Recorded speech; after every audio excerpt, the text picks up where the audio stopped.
சங்கீதம் 20.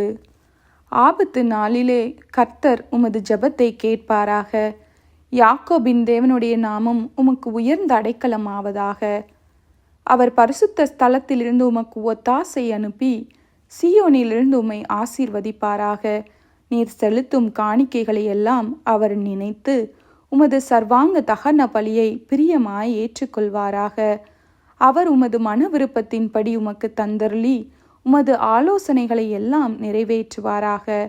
நாங்கள் உமது இரட்சிப்பினால் மகிழ்ந்து எங்கள் தேவனுடைய நாமத்திலே கொடியேற்றுவோம். உமது வேண்டுதல்களை எல்லாம் கர்த்தர் நிறைவேற்றுவாராக.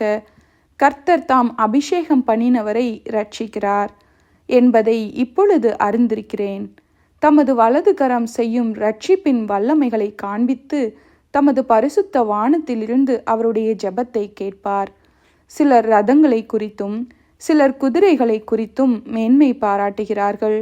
நாங்களோ எங்கள் தேவனாகிய கர்த்தருடைய நாமத்தை குறித்தே மேன்மை பாராட்டுவோம்.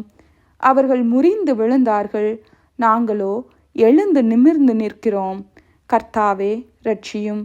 நாங்கள் கூப்பிடுகிற நாளிலே ராஜா எங்களுக்கு செவி கொடுப்பாராக.